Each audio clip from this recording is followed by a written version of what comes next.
Hello friends, नमस्कार, जय जगन्नाथ। मु आशा करुच्ची सांग मैंने समस्ते भलरे थिबे। तो आज आम जा शिरुली महावीर मंदिर, जोटा कि आमर चंदनपुर रे शिरुली ग्राम रे अवस्थित। आईटार दूरता रोचे पुरी ठारू 20 किलोमीटर आउ भुवनेश्वर 65 किलोमीटर। ये प्रभु श्री हनुमान पूजा पाती। किंतु पुराण कथा अनुसार प्रथमे प्रभु श्री हनुमान रोते प्रभु जगन्नाथ पाखरे श्री मंदिर रे। किंतु से जिते शोवा समय जो निश्वास प्रश्वास नौले ना, तो से माने से जो निश्वास प्रश्वासटा शुभुला पूरा घड़घड़ी शब्द भाया।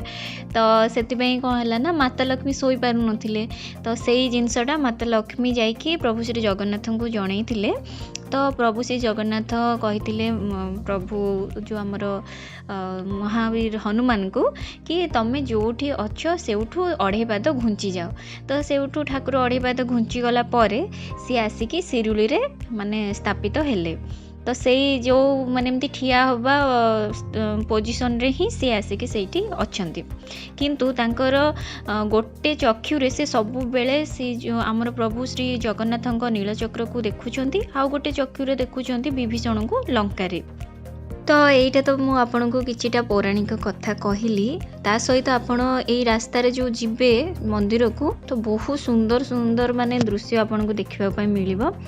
तो चलते एबे मंदिर भीतर को जिबा। देखो मंदिर भीतर को एंट्री करने पूर्व बहुत गुड़ा दुकान भी अच्छी, आपन को किसी दरकार जिनस भी किना किणी करें।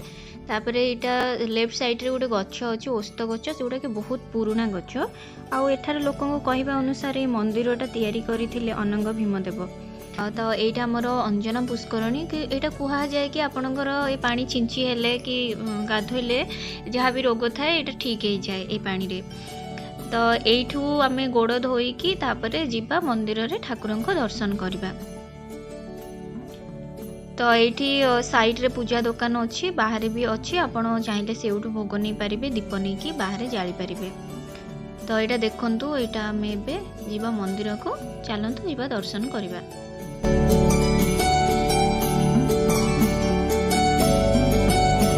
ठाकुर तो बहुत अलौकिक महिमा रही है। आ गए जिनस जदि कौन जगह नजर लगुच कि जहाँ भी ये आसिकी ठाकुर गदारे से छुई देवे, तो सेटा दूर हो।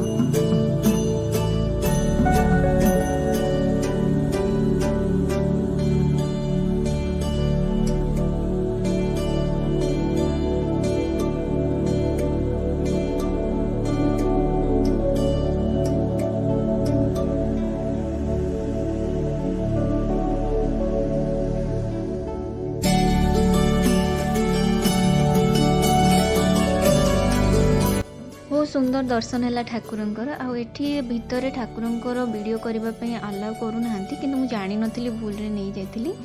तो एबे देखंतु एटा होचंती नवग्रह, जोटा कि आमर मंदिर पूर्व साइड को रोचे, आउ ठाकुरंक मुहटा दक्षिण पट को रोचे। तो आपण एठी खाइबा भी खाई परिबे, माने जो खरा बेलर खाइबाटा एठी ठाकुरंकर पिठा भोग हुए।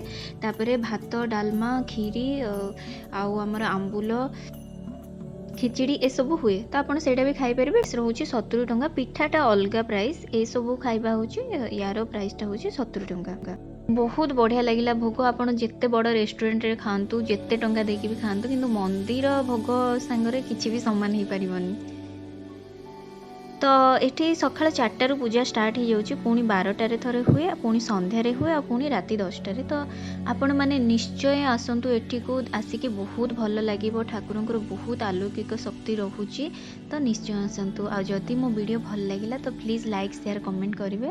बहुत बहुत धन्यवाद। नमस्कार।